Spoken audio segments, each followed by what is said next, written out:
G'day and welcome to another big edition of the RDFNL Footy Show. Looking ahead to round 16, my name's Yeendy. I'm joined by Tara Murray from the Star Weekly, and thanks for joining us. We've got a massive weekend of footy coming up, and this is probably going to be as exciting as it gets, with virtually every game having a big say in the finals. It is, and this is what you want. You want the season coming down to the final round. It gets a bit boring if you've got your top six sorted out weeks in advance. You know who's going to play who, but it comes down to final round. You've still got 7 teams that can play finals, 4 fighting for 3 spots, and obviously your top 2's nearly set, but then you could have a couple of miracles and that sort of switches that around. Now we're just looking at the ladder, particularly the top 7, which is going to have be the big talking point in itself. We've got Macedon on top of the ladder, 52 points. Rupo and Diggers Rest on 48 points, with massive percentage gap separating the two there. Wallen in 4th on 40. We've got Romsey in 5th on 40. Riddle in 6th on 40, and then Sunbury Kangaroos with a pretty handy percentage on 36 points in 7th spot. It is, and that's why. And you've got a couple of those teams playing each other as well. So last week we had quite a few big results, big one-sided results. Don't think we'll have quite as many this week. There could be a couple, but I think they'll be a lot closer. The game that we'll put it on the record. You've called this a long way out, but Romsey and Wallen. This is the game that will shape the entire final series. It is. You look at it, you go, Sunbury Kangaroos will be watching Wallen really intensely for a second straight year. Yeah, after last year. Last year they upset Diggers. The Kangas upset Diggers Rest in the final round. Thought they had finals, and then Wallen, I think it was a 200-point thrashing of Rockbank, managed to sneak in. So Sunbury Kangaroos will be another team. They will be intensely watching that match. Hopefully all the live stats are working on that match, because I don't think it'll be just them. I think yourself and I'll be looking at that match, wanting to know what's going on as well. So it's going to be quite an interesting match. That match will shape it. You look. If Wallen wins, they play finals. Yep. If Romsey wins, they will play finals. But whether Wallen, it's going to depend on percentage.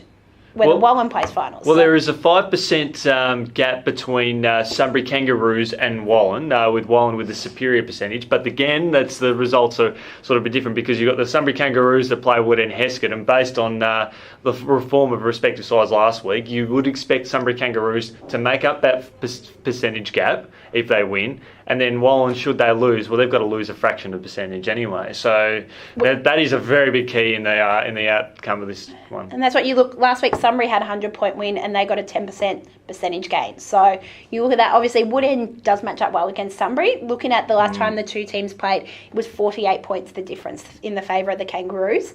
So they are playing at Woodend this time. So it'll be that. So Kangaroos need a massive win. They need a massive win, and they've just got to focus on getting that.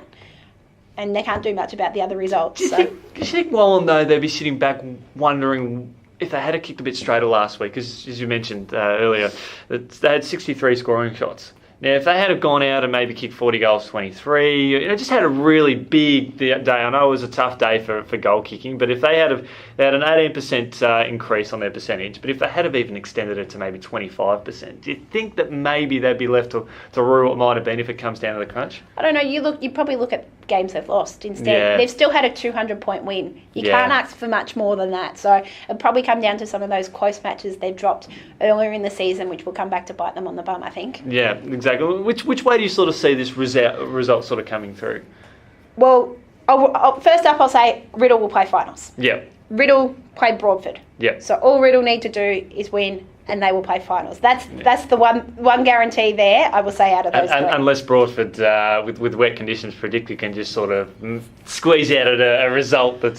Can't see that happening. I know you're ever the optimist, but I don't think you could even see that happening. I'm getting pretty sore sitting on this fence, which I've been doing for most of the year. No, you're right. That is the lock of the week. Riddle to beat Broadford, and doesn't matter by how much, it's just going to happen. And they will play finals. Romsey Wallen is an interesting one. I saw Romsey last week. They struggled to kick goals. Yep. Wallen had plenty of goals. So that's good. You've got two very different styles. Wallen kicks a lot of goals. Romsey doesn't. So you've sort of got. It's going to be quite interesting. But look at the opposition though, because Romsey played a hard-hitting Diggers Rest side. Yeah, that was the finals-like atmosphere. But then you had Wallen, who played Broadford. No disrespect to Broadford, but there's a talent-wise, a little bit of a gap definitely. There. But then all season, Wallen's probably kicked more goals than Romsey. I'd say that across the season. You look at their percentage, they've got a 20% better percentage, which says they are winning by bigger margins. They are probably kicking more goals. So it's going to be quite interesting. I can't even remember who I tipped. Yeah, so. but the reality is too, you don't see high scores kicked at Romsey Park. And we're going to see a bit of wet conditions around. And it is very hard to kick goals at Romsey on the best of occasions. And Romsey is really good at Romsey Park. Yeah. And that's it. Look, I think on the form shown this year, Romsey has been the surprise packet. I'd love to see them play finals. Yeah. There's another outcome that could change the whole thing. A draw. Yep. So what happens if there's a draw, Tara? If a draw, that leaves Sunbury Kangaroos still short. That'd be 2 points behind Wallen. And that'd be 2 points behind Wallen and Romsey, and still a game behind Riddle. Wow. How's that? How's that? And then the fact is, it's been overshadowed. In any other week, it would be game of the round. You've got Macedon versus Diggers Rest. Yeah, now, your two teams, you know you're going to be playing finals. The reality is that we're going to probably see Macedon Rupo, particularly if Rupo win. Well, they should. They're playing Rockbank. Yeah, I'm expecting a big Rupo win over Rockbank. Yeah, so Rupo comfortably can for Rockbank. Doesn't really matter too much about the percentage because they'll still finish top two.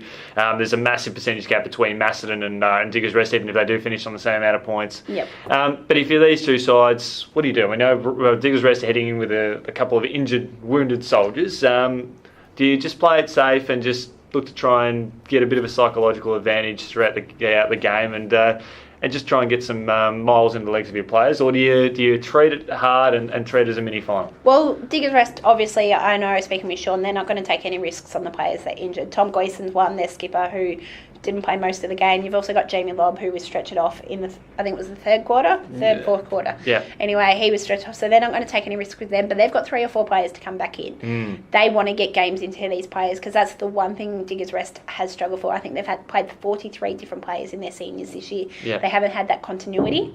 They want to get that into the players. So I can't see them resting players who aren't injured. They want to be able to get that continuity before finals. Which way do you see this one going? If you're a tipping person, which I know you are. Probably Macedon. Macedon. Why would Macedon get the job done? Macedon's the best team I've seen this year. Clearly the best team. I saw Diggers Rest last week.